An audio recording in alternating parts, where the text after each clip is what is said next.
Kata siapa anak-anak muda pada mau golput, alias nggak ikutan milih di pemilu? Ternyata tuh sebaliknya loh. Kita bahas selengkapnya di 4 menit update. Pesta rakyat buat tahun depan makin seru nih. Kayak salah satu Gen Z yang bilang di Twitter, anti golput karena ortu gue ngajarinnya kalau golput nggak berhak protes sama kebijakan pemerintah selama 5 tahun dan gue orangnya nggak bisa nggak protes. Gue diberi hak memilih ya gue harus menggunakan hak gue. Bagus nih, semakin banyak anak muda kritis, maka akan semakin sadar pula bahwa pentingnya untuk menggunakan hak pilih dalam pemilu.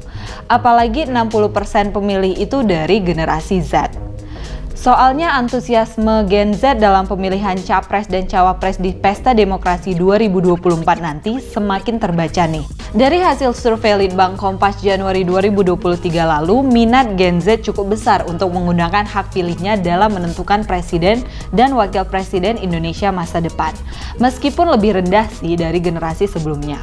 Angka antusiasme Gen Z sebesar 67,8%, sedangkan generasi milenial antusiasmenya rentang 68,1% hingga 77,9%. Tercatat juga nih kalau generasi Z cenderung nggak mau jadi bagian dari kelompok yang antipati terhadap proses pemilu. Cuma 0,6% dari responden Gen Z yang berniat golput. Antusiasme dan semangat Gen Z cukup terjaga nih buat ikutan memilih dalam pemilu. Ini bisa jadi momen untuk meningkatkan angka partisipasi pemilu di Indonesia. Tapi gimana ya pandangan Gen Z sama tokoh-tokoh yang menurut mereka punya potensi bakal jadi calon presiden? Popularitas Ridwan Kamil ternyata melejit nih sejak survei Oktober 2022. Memperoleh 10,4%, membuat posisi Anies Baswedan tergeser jadi berada di posisi keempat dengan 6,3%. Posisi kedua Prabowo Subianto dengan 20,6% dan posisi pertama Ganjar Pranowo sebesar 28,8% suara. Berbagai pandangan dan alasan Gen Z memilih tokoh-tokoh tersebut membuktikan bahwa Gen Z juga aktif dalam melihat serta menilai pergerakan dan perkembangan politik saat ini, khususnya pada pemilihan Capres dan Cawapres. Lebih serunya lagi kalau kita lihat media sosial hari ini akan dipenuhi dengan berbagai konten dan pendapat dari seluruh generasi.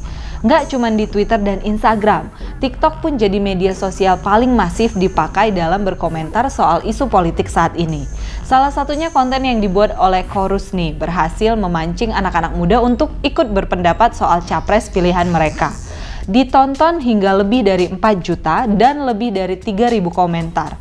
Mudah berpendapat, mudah bersuara dengan media sosial, tapi tetap ya harus bijak dalam membuat dan menerima konten ataupun menulis opini kita.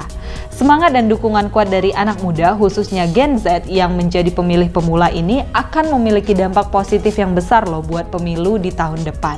Sehingga anak muda Indonesia bisa disebut jadi agen perubahan dalam masyarakat untuk berpartisipasi dalam menciptakan Indonesia yang lebih baik.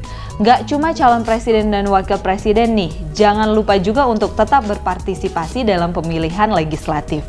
Pilih sosok yang sudah terbukti punya karya, karena mereka akan mewakili suara kita-kita nih dengan pandangan-pandangan mereka yang segar, terbuka, dan kreatif. Sosok yang terbukti bisa mewujudkan semua kebutuhan dan harapan rakyat. Kalau kamu gimana nih G-Friends? Udah punya pilihan belum buat kandidat calon presiden dan wakilnya? Atau mau golput? Udah nggak zaman? Share video ini ke teman kamu yang masih mau golput deh, biar sadar pentingnya hak pilih anak muda. Jangan lupa tulis pendapat kamu. Kira-kira siapa yang paling berpotensi buat jadi calon presiden Indonesia ya? Jangan lupa subscribe, like, dan komen. Golkar nomor 4.